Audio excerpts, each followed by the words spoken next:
Unit 4 में अभी तक हमने पढ़ा है काइनेटिक्स ऑफ मल्टीपल डोजिंग और सेकंड टॉपिक हमने पढ़ा था ड्रग एक्यूमुलेशन। अब हमारा जो थर्ड टॉपिक आता है that is time to reach steady state. Now this depends on half life of the drug. When Ka is far more than Ke, then a plateau is reached in approximately 5 half lives. This is called plateau principle. अब पहले देखते हैं है क्या ये। Steady state हमने बताया था पहले भी, कितनी बार हम जब से कंपार्टमेंट मॉडलिंग शुरू कर चुके हैं तब से हमने ये स्टडी स्टेट कितनी बार आ चुका है।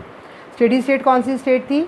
ज़ीरो ऑर्डर काइनेटिक्स थी जिसमें कंसंट्रेशन से इंडिपेंडेंट था।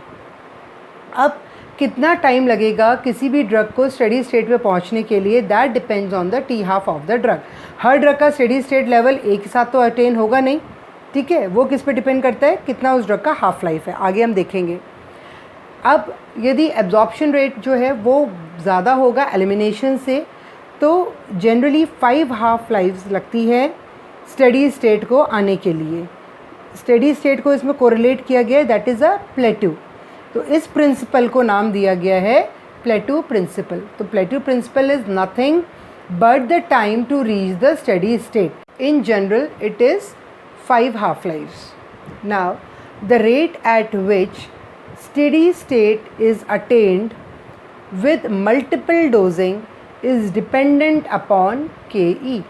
तो अब हमने क्या किया, दो फैक्टर्स देखे किस पे डिपेंडेंट है स्टेडी स्टेट, एक तो T half of the drug और दूसरा Ke.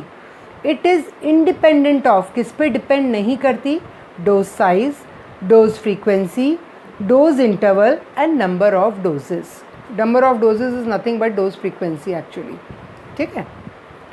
अब कुछ फॉर्मूलेज आप लोग को याद करने होंगे, हैं बड़े सिंपल फॉर्मूलेज, कोई डेरिवेशन नहीं है इसमें। फॉर्मूलेज क्या है, C max maximum concentration and minimum concentration का फॉर्मूला है, कब, मल्टीपल डोजिंग में। क्या फॉर्मूला है, अभी आप एन को फोकस मत करो।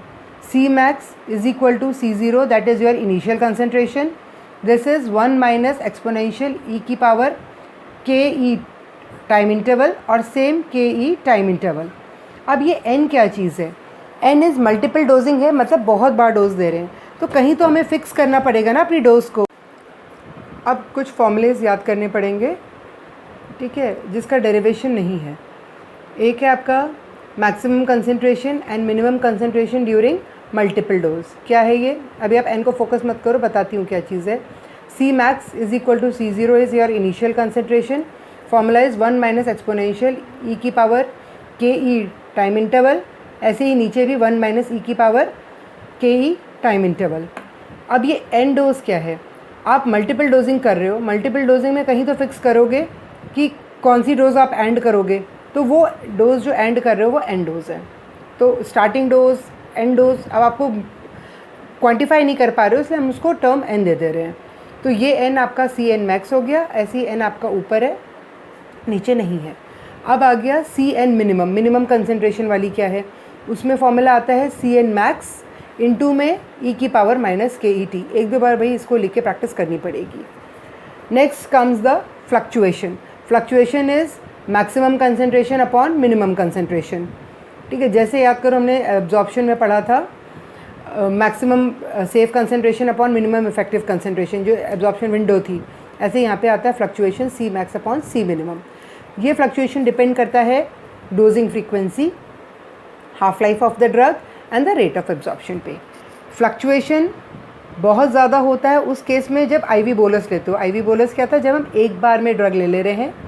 और सबसे कम फ्लक्चुएशन किस में है, एक्स्ट्रा वेस्क्यूलर में। क्यों, क्योंकि कॉन्टीन्यूस एब्जॉर्प्शन उसमें होता रहता है, तो फ्लक्चुएशंस के चांसेस भी कम रहते हैं।